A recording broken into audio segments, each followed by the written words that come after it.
ನಿನ್ನನ್ನು ನೀನೇ ಹೊಗಳಿಕೊಳ್ಳಬೇಡ, ಇತರರು ನಿನ್ನನ್ನು ಹೊಗಳಿದರೆ ಹೊಗಳಲಿ. ಆತ್ಮಸ್ತುತಿ ಬೇಡ, ಪರನು ನಿನ್ನನ್ನು ಸ್ತುತಿಸಿದರೆ ಸ್ತುತಿಸಲಿ ಎಂಬುದಾಗಿ ಜ್ಞಾನೋಕ್ತಿ 27:2 ನಾವು ನೋಡುತ್ತೇವೆ. ಕಥೆಯಲ್ಲಿ ಕಂಡುಬರುವ ಸೌಂದರ್ಯ ಹಾಗೂ ಶಕ್ತಿಯನ್ನು ಈ ವಾಕ್ಯವು ನಮಗೆ ನೆನಪಿಸಿಕೊಡುತ್ತದೆ. ಈ ಜಗತ್ತಿನಲ್ಲಿ ಪ್ರತಿಯೊಬ್ಬನು ಕಾಣಿಸಿಕೊಳ್ಳಲು, ಕೇಳಲ್ಪಡಲು ಮತ್ತು ಹೊಗಳಿಸಲ್ಪಡಲು ಬಯಸುತ್ತಾನೆ. ಆದರೆ ದೇವರ ವಾಕ್ಯವು ನಮ್ಮನ್ನ ವಿಭಿನ್ನರಾಗಿರಲು ಕರೆಗೊಡುತ್ತದೆ.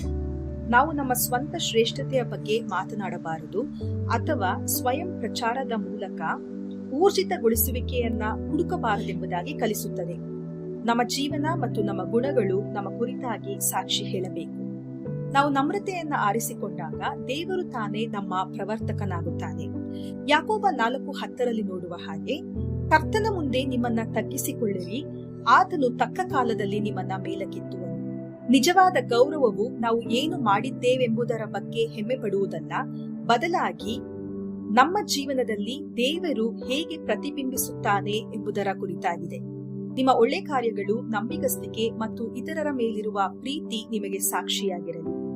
ನೀವು ಮೌನವಾಗಿಯೂ ನಿಷ್ಠೆಯಿಂದಲೂ ಸೇವೆ ಸಲ್ಲಿಸುವಾಗ ದೇವರು ತನ್ನ ಸಮಯದಲ್ಲಿ ನಿಮ್ಮ ಬೆಳಕನ್ನ ಇತರರ ಮುಂದೆ ಪ್ರಕಾಶಿಸುವಂತೆ ನೋಡಿಕೊಳ್ಳುತ್ತಾನೆ.